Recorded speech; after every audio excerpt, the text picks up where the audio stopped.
Hello guys, I'm talking to you from Portugal. This is our 5th day here. First of all, I wanted to apologize about the poor light in the room. It's something that I actually appreciate though, because it's really bright and hot out there. It's been the whole week. Not the best conditions for photography, let me tell you. So the lack of windows is bad for the video, but it's good for my health. Anyway, since I'm on the road, I thought that it was a good chance for me to talk about camera gear and everything else that I bring along with me that allows me to work from these kind of places.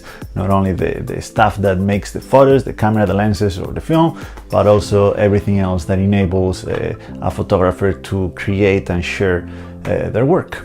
I feel like I should mention this little guy first, my smartphone. I don't see many photographers talking about their smartphones as part of their kit. Maybe their case is not the same as mine, but in my case, my phone plays a very important role in my photography. You see, I use it as a camera and video camera when everything else fails.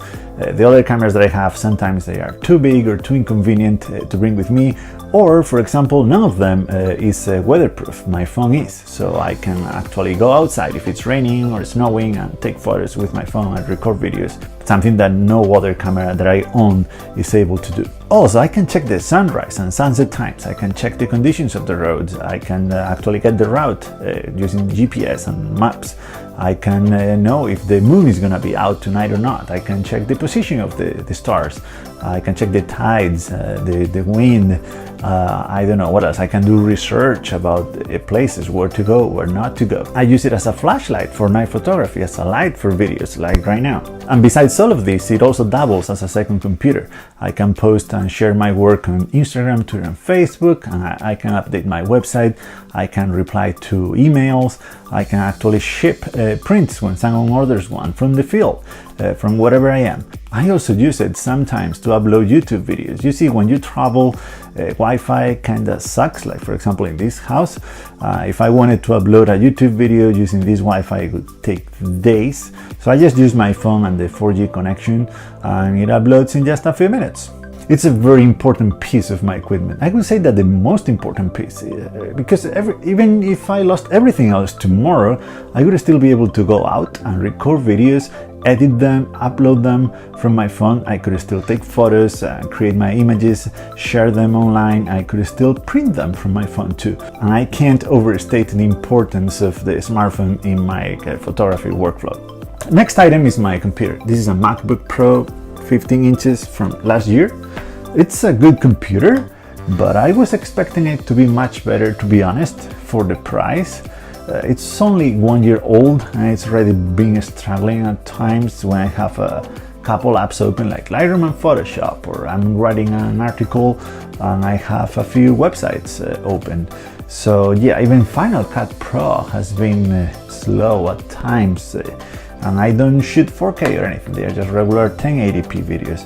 I still think that it was a good investment. This computer is gonna last me years, but yeah, kinda worrisome to see it struggling a little bit sometimes, because as I said, it must last me years.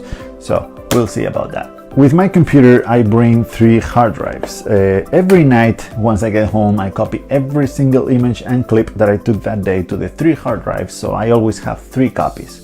I use these 2 big spinning discs to store the data, and that's it. I don't use them for anything else. I just plug them in, copy everything, and unplug them, and don't touch them anymore. And the reason for that is because I've had a hard drive failure not too long ago, a few days ago. It was a 4 terabyte hard drive. You can read the whole story. I'm gonna link the post on my blog in the description. It's a long story, but that's why I got this SSD hard drive. It's a 512 gigs, same capacity as my computer. I have most of my images here, and I have the videos that I'm working on right now. I'm working off this hard drive, so I don't use the spinning discs. My computer doesn't have enough space to keep the 2-3 videos that I'm working on at some point, and all my images, so that's why I needed something, and I got this one. This is much less likely to break than a spinning disc, and this is what I'm using. It's very fast too. It's more expensive, of course, but it's very much worth it. Next on the list is my tripod. This is a relatively new tripod to me. It's a Manfrotto 055. I will never understand how they name tripods. But yeah, I bought this one in April or May, just before coming here from the States.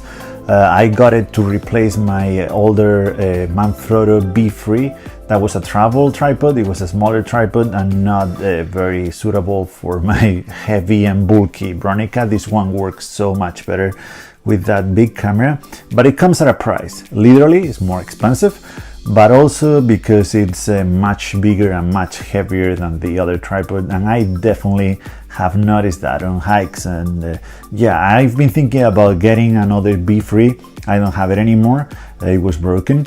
So I've been thinking about getting another B3 or another travel tripod to bring with me on hikes, even or for the digital camera, because this is completely unnecessary for my A6500. This is completely overkill. It's still a very nice tripod. If you need a high, this can get very tall tripod, and that is sturdy. This one is pretty good. Alright, so this is my old camera bag. I used to have it for the A6000 with the 2 lenses that I had for it. I kind of miss that system because it was very light and easy to handle. But now it's my drone bag. I have my Mavic Pro here. It's the first one. Yes, it still flies and takes good footage. I don't use it as much as I thought I would, but I still bring it with me because you never know when you're gonna wanna take some drone footage. I actually haven't used it here in Portugal this week. I left it at home every single day, but yeah, it doesn't take much room in the car, so I just throw it there. Now for the more interesting part. This is my main camera bag. I've already showed this camera bag before. It's a Low Pro Tactic 450 AW. Again, I don't know who names these things, but I got this Low Pro because I had that one, the small one, the orange one, and I liked it, so I went for the same brand. This one is not as good. It might be just the sheer size that is more, it's not as easy to carry. It has these front pockets here that I used to put some batteries, so when they die in the camera, I can just replace them or switch them really quick without having to open the whole thing. It opens from the back. It's something that I actually like. This is full of stuff. I'm just gonna put it on the floor and get things one by one. Let's start with my film kit. This is my Bronica, you all know it. Right now I have the waist level finder. I don't have the prism finder anymore, or I should say I have it in the States, so next time I go there I'll take it back. This is the 80mm lens. I have the orange filter there and one film back. I have FP4 right now loaded there.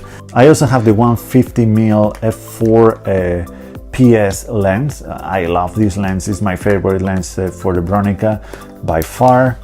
I have an extra film back that I used to have a different film stock, like in this case it's HP5 that I'm pushing at 1600. So this is for low light, that's for daylight.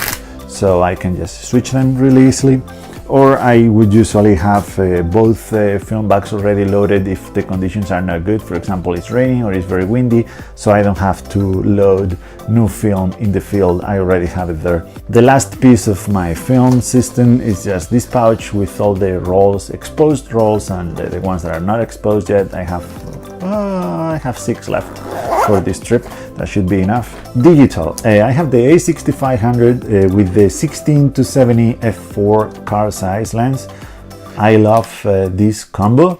I have this lens on this camera like 99% of the time for 99% of my shots and images. This is a cropped sensor camera, so the range of this lens in equivalent 35 would be 24 to 105, so that's a wide range, and it's all my images, or most of them, fall within that range. For the cases where they don't, I have this one that I bought in the States too before coming here, because I found it at a good price and it's much more expensive here, and I thought that I could want it in the future. This is the 70 to 200 f4 Sony lens, and this lens is very nice. The equivalent is 105 to 300. So these two lenses give me a range of from 24 to 300 millimeters, and that's pretty much all I need. I rarely use it, but when I do, I love the images that this lens can create. You might have noticed that I don't have wide-angle lenses. I used to have a 50mm for the Bronica that I sold, and I used to have a Rokinon 12mm for the Sony cameras. I sold it too because I don't really like wide-angle shots that much anymore.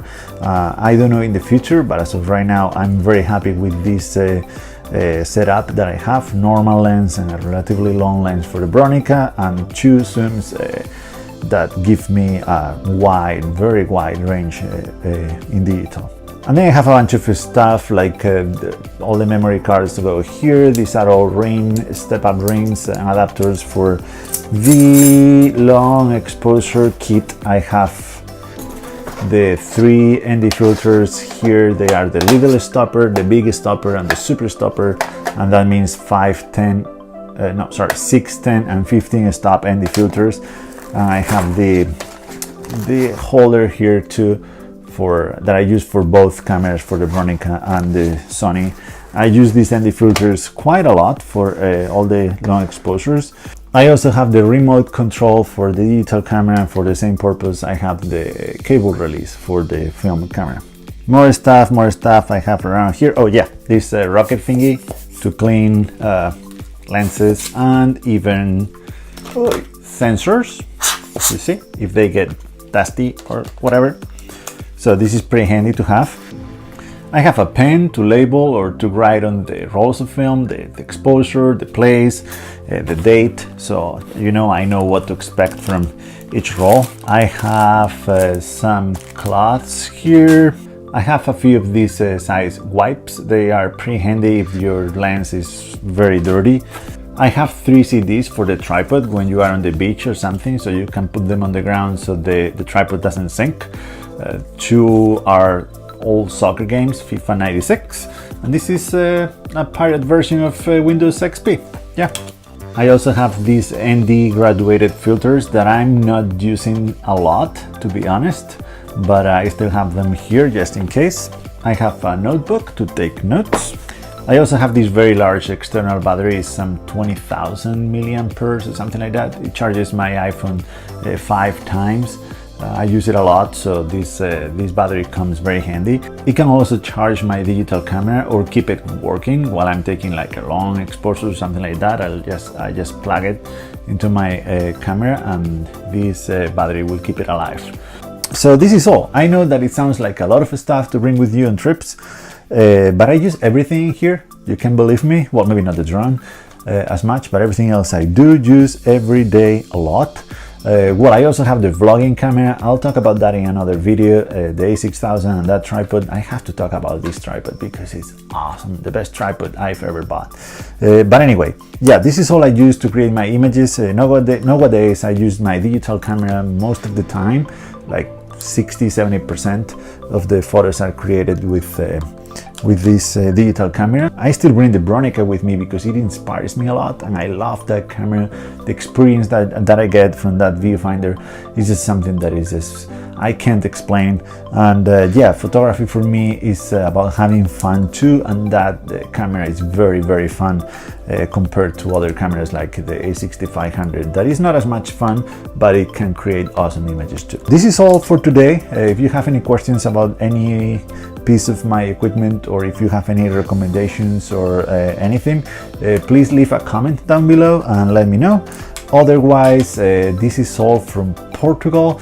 There are 3 or at least 3, maybe 4 videos from this week coming very soon to your computers or on phones and tablets.